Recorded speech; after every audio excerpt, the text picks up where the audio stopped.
Estás escuchando Pivot ES, experiencia puesta en acción, el único podcast en Puerto Rico que propulsa el éxito de organizaciones sin fines de lucro y empresas sociales.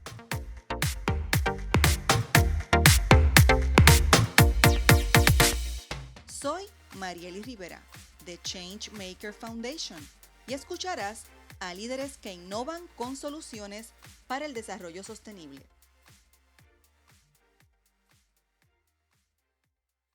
Hoy les doy la bienvenida a nuestro episodio Equidad Laboral para la Comunidad con Discapacidad y Diversidad Funcional. Y tenemos una invitada muy especial. Hoy dialogamos con María del Carmen Rodríguez, experta consejera en rehabilitación que ayuda a las empresas e instituciones a posicionarse como organizaciones inclusivas para que aumenten sus clientes, reduzcan las posibilidades de demandas y logren la inclusión de las personas con diversidad funcional. Posee un bachillerato en psicología de la Universidad de Puerto Rico en Calley y una maestría en consejería en rehabilitación de la Universidad de Puerto Rico, recinto de Río Piedras, además de otras importantes certificaciones. Quiero darles la bienvenida a María del Carmen. ¿Cómo estás? Todo muy bien, para mí un placer poder estar aquí en este importante espacio hablando de un tema muy importante.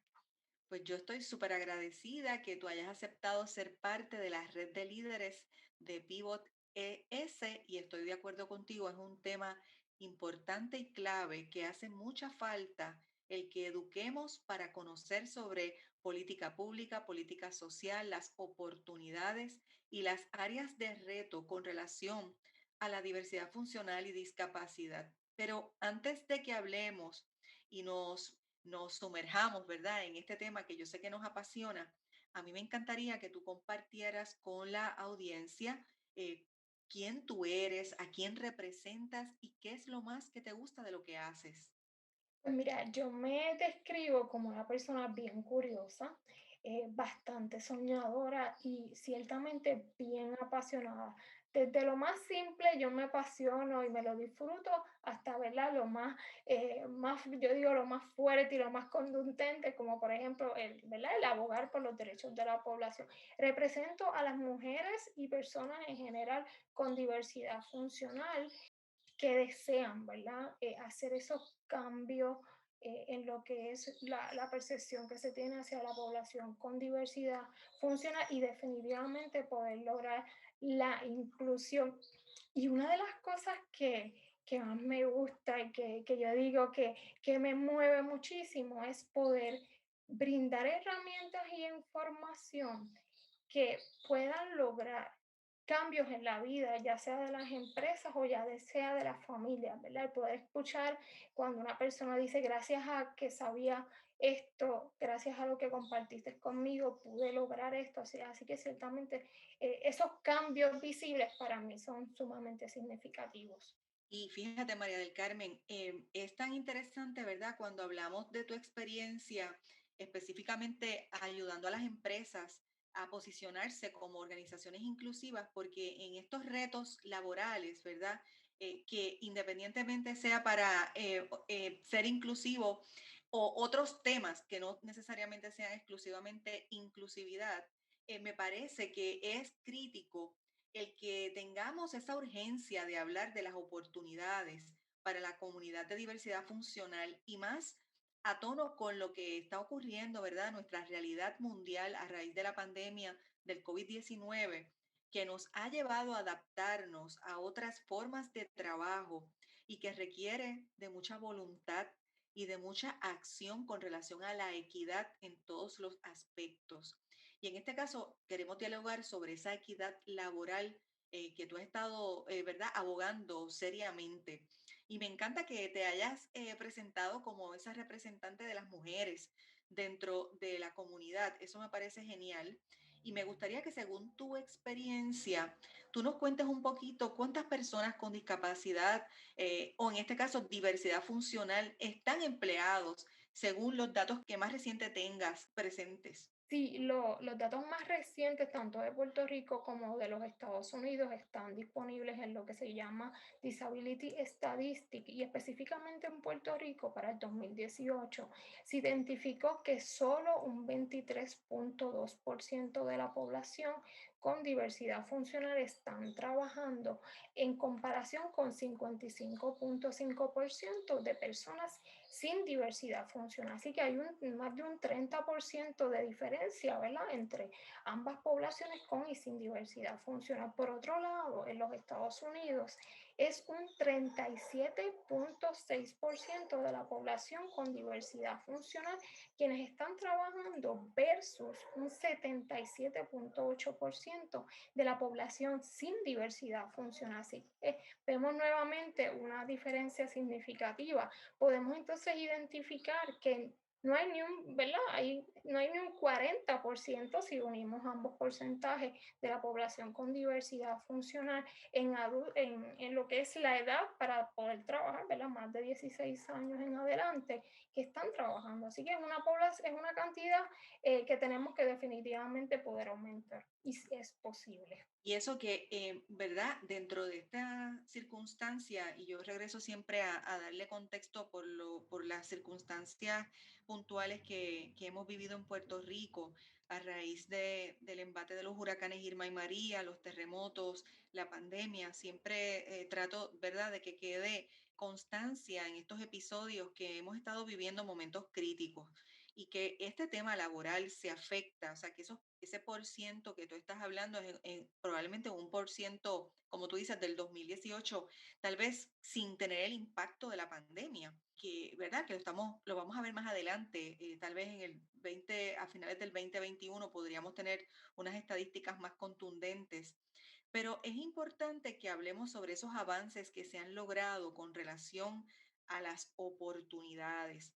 ¿Tú has podido identificar algunos avances o tú entiendes que este es el momento ahora para establecer esa abogacía? Desde mi experiencia, yo considero que estamos en pausa, que es tanto Puerto Rico como los Estados Unidos, tenemos una gran cantidad de leyes que redundan en todos los derechos de la población con diversidad funcional e igualmente leyes específicas para incentivar lo que es la empleabilidad de la población con diversidad funcional. Así que en cierta manera estamos cubiertos con lo que tiene que ver con las leyes, aunque hay algunas que tenemos que hacer, ¿verdad?, ciertos ajustes. Así que yo creo que esta situación también del COVID ha hecho evidente muchas de las necesidades que tiene la población con diversidad funcional. Así que yo ciertamente considero que esto es un momento clave. En el caso de las empresas, seguimos hablando mucho de inclusión y diversidad, lo que propicia, ¿verdad? El que las empresas estén más dispuestas a conocer un poco más sobre estrategias y alternativas para poder lograr la inclusión. Así que desde mi perspectiva estamos en pausa, necesitamos seguirlo haciendo evidente, necesitamos poder fomentar la ejecución. El poder quizás romper un poco con esos estereotipos que se tienen hacia la población con diversidad funcional y entonces otra de las cosas es poder facilitar, ¿verdad? La información, las alternativas que están disponibles y poder manejar muchos de los miedos que a veces las organizaciones y las empresas tienen en el proceso de fomentar la inclusión de la población con diversidad funcional. ¿Tú has observado en tu experiencia algunos segmentos de la industria que los ves más activos en ese proceso de reclutamiento, independientemente de que estamos ahora, ¿verdad? Como decimos, en una pausa, pero que hayas visto más actividad en reclutar dentro de lo que es la comunidad de diversidad funcional en las empresas? Sí, cuando miramos un poco, porque ciertamente tenemos datos, pero los datos así un poco más descriptivos no están tan accesibles y tan disponibles. Pero cuando miramos un poco, como digo yo, más adentro y seguimos rebuscando, como digo yo, identificamos que lo que son las industrias o las empresas que están bajo la categoría de servicio directo tienden a reclutar más población con diversidad funcional. Lo que son las áreas más profesionales, un poco más complejas, esa parte de empleabilidad a la población con diversidad funcional, aún la sabemos que no ha podido aumentar. Así que podemos decir, en cierta manera, que las industrias bajo lo que es el renglón de servicios tienden a reclutar más a la población con diversidad funcional. ¿Has observado particularidades en términos de datos sobre género y edades que tú digas, mira, fíjate, hay más reclutamiento en mujeres versus hombres o hombres versus mujeres entre estas edades? ¿Has podido estar cerca de esa información?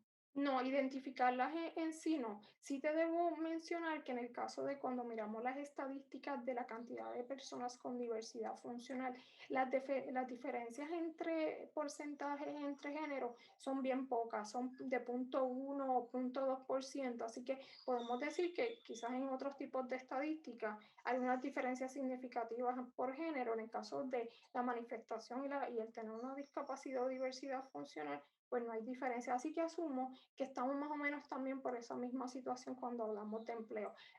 Pero no tengo, ¿verdad?, esos datos en específico. Y claro, no, y en esos datos, ¿verdad? Como tú muy bien mencionas ahora mismo y los ilustras, que lo que has conocido no tiene unas diferencias tan dramáticas, pero que es en el día a día, ¿verdad? Que uno va observando cambios, estrategias de cómo es que verdaderamente se está reclutando en la calle.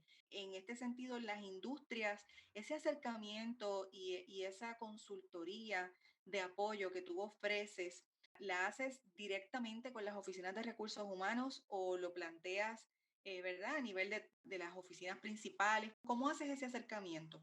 Varía, ¿verdad? Casi siempre la forma de mayor contacto es a través del personal de recursos humanos, pero igualmente, y comparto esto, ciertos líderes, ¿verdad?, de empresas están más interesados en poder conocer un poco más sobre la inclusión. Así que también he tenido de parte desde la iniciativa, más allá de yo acercarme, la iniciativa de parte de directivos que interesan poder conocer y poder establecer en sus empresas la inclusión a la población, y entonces te da un poco vamos a ver por dónde puedo comenzar, así que entonces recurren a mis servicios. O sea, que es interesante porque cuando te contactan, ya hay una intención en esta empresa de traerlo como una prioridad en su plan estratégico. Así que eso es un avance interesante. Tú sabes, comparado tal vez con, no sé, con otro momento histórico, tú podrías, ¿verdad?, compartirnos cuando ellos te llaman, quieren empezar precisamente por tener una primera experiencia. Y principalmente una de las cosas es que hay mucho desconocimiento. Pueden haber bastantes leyes, pero la información, el acceso a la información y, y cómo se usa esa información, ¿verdad? Porque puede haber un sinnúmero de leyes, pero cómo yo lo ejecuto, cómo yo lo aplico y que redunde en ser efectivo y no violente derechos, etcétera. Así que regularmente es poder conocer por dónde empezar, qué elementos debo tomar en consideración, cuál sería el paso inicial, por qué debo hacerlo, ¿verdad?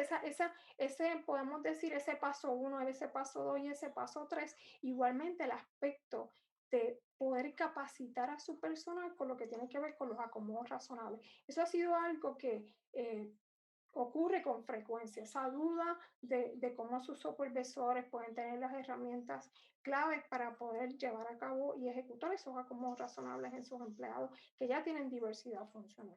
Por lo tanto, el rol tuyo también incursiona en educar, Sí, porque al momento de capacitar, ¿verdad? Tienes que presentar el marco completo de cómo introducir esa acción, no solamente para cumplir con las leyes, sino para abrir espacio, ¿verdad?, a la comunidad en términos de oportunidades laborales. Y me parece interesante ese aspecto porque me parece que el que está del lado de la empresa entonces recibe una capacitación correcta en cómo manejar la aplicabilidad de la ley, que hay veces que hay dudas sobre ello. Y más allá de aplicar y cumplir, ¿verdad? Esa parte que le llamamos de cumplimiento de la ley, es un proceso de interacción y de inclusión del tema entre su propia plataforma de liderazgo de los equipos de trabajo. Así que me imagino que te has dado con esa experiencia que has tenido que capacitar a equipos de trabajo. y ciertamente. Y una de las formas en que yo trabajo, y diría que 100% es esa parte educativa. Vuelvo y menciono, hay muchísimo desconocimiento y cuando hablamos cuando hablamos de la inclusión, más allá de los derechos, más allá de las leyes que existen, esto también se tiene que trabajar, ¿verdad?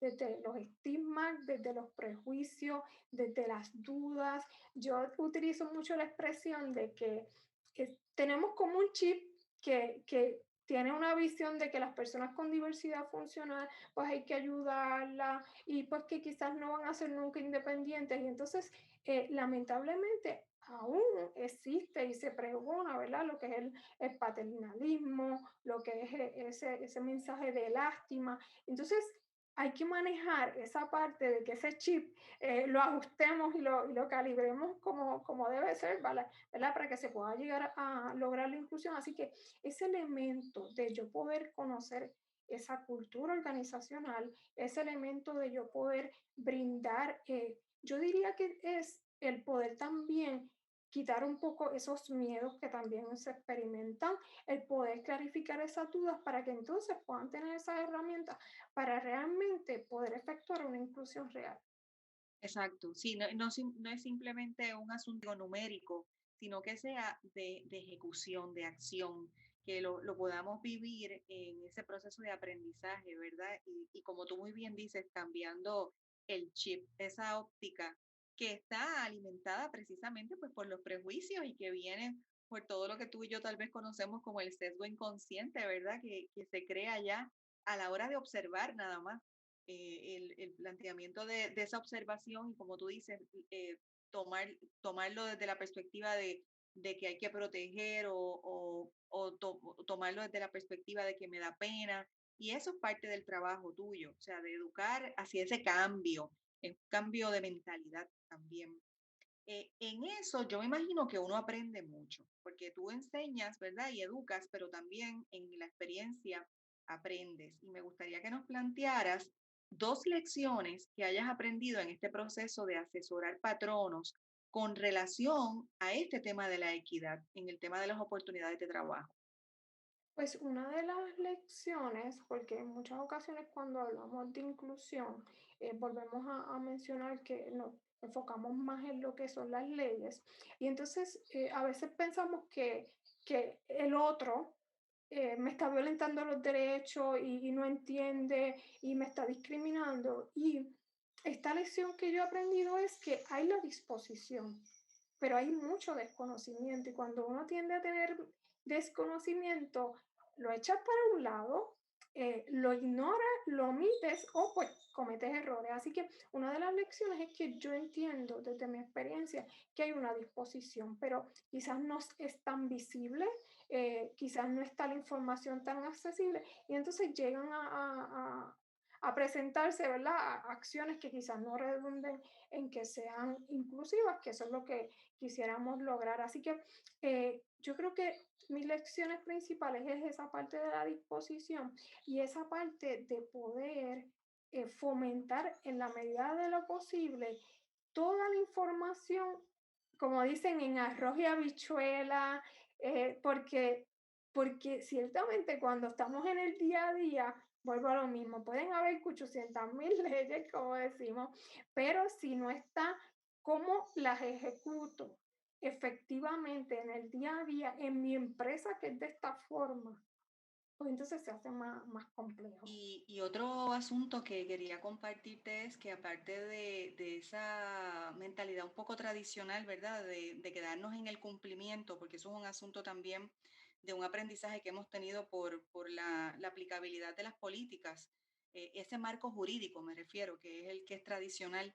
pues también está la contraparte y es que tenemos que educar y como tú te acercas en ese tema, precisamente para que tampoco caiga en el otro lado de lo que es simplemente cumplir por marketing, porque eso también pasa, porque es moda.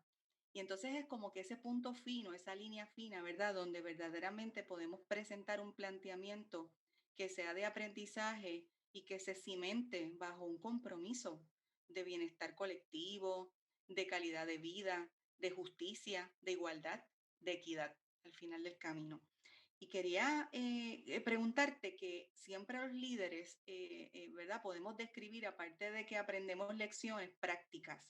A mí me gustaría que tú nos compartieras dos prácticas tuyas como líder, apoyando personas con diversidad funcional, ya desde la perspectiva de ese apoyo a ellos y a ellas?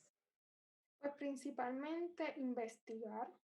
Yo no puedo quedarme con ninguna duda, así que soy esa hormiguita que sigue investigando, buscando para poder, vuelvo otra vez y menciono, en arroz y habichuela llevarte la información, comprender las realidades. Y yo creo que esto quizás uno dice, bueno, se supone que todos, ¿verdad? A estas alturas y más cuando eres líder, lo hagas, pero en ocasiones somos tan diversos que se nos puede hacer más complejo el entender otras realidades. Así que esa apertura y ese continuo diálogo es clave para poder comprender las realidades de otros. Y otro de los aspectos es colaborar y facilitar. ¿Cómo colaboramos tanto a organizaciones, cómo colaboramos también a empresas para que podamos ir encaminando esas políticas, esas iniciativas y definitivamente esos cambios de mentalidad para lograr la real inclusión? Me encanta que hayas incorporado ese concepto de la colaboración. Mira que ha sido una constante en muchos de los episodios que hemos grabado. Así que son varios líderes y lideresas que coinciden en este tema de la colaboración. Y eso que has traído de investigar y estar como hormiguita, eso me encanta, porque eso valida, ¿verdad? Que tú quieres trabajar bajo dimensiones probadas, o sea, evidencia, asuntos que verdaderamente pues tengan peso en tu asesoría y en tu apoyo, ¿verdad? En el caso de apoyar directamente a una persona o asesorarla y generar esa consultoría con relación a estos temas. Así que nos hemos quedado tal vez un poco cortas, pero yo te prometo que vamos a extender esta discusión porque nos gustaría ver a la luz de lo que va a continuar ocurriendo en la medida en que la pandemia exista, ¿verdad? Siguen habiendo transformaciones dentro de este aspecto laboral. Así que tendremos mucho de qué hablar, específicamente con relación a cómo accionar la equidad. Así que te agradezco mucho tu tiempo, de verdad. Tu experiencia y conocimiento es clave y es bien importante que estos temas se hablen y se discutan, especialmente en estos tiempos. ¿Alguna dirección donde las personas te puedan conseguir? Me gustaría que pudieras compartirlo. Sí, me pueden contactar principalmente por las redes sociales, me pueden conseguir con María del C. Rodríguez Morales con todos los debidos acentos. Igualmente a través de mi página web www.mariadelc.com, bastante simple. Ahí también pueden acceder a todo lo que son mis formas de comunicación y redes sociales. Y quiero también aprovechar y mencionar en cómo que seguimos educándonos y seguimos, yo digo, curioseando con el tema de inclusión, porque ciertamente para las organizaciones, para la sociedad, tiene muchísimos beneficios. Vamos a verlo desde todo lo que eso puede contribuir a nuestro ser individual, pero también a nuestro ser colectivo. Así que es sumamente importante que todos sigamos educándonos en lo que es la inclusión a la población con diversidad funcional y sin diversidad funcional. De acuerdo contigo, estoy súper comprometida. En los comentarios de este episodio voy a incluir tanto la dirección electrónica de María del Carmen como también de la página web. Así que vamos a estar colocando esto en los comentarios por escrito que le ofrecemos, ¿verdad? A nuestro público.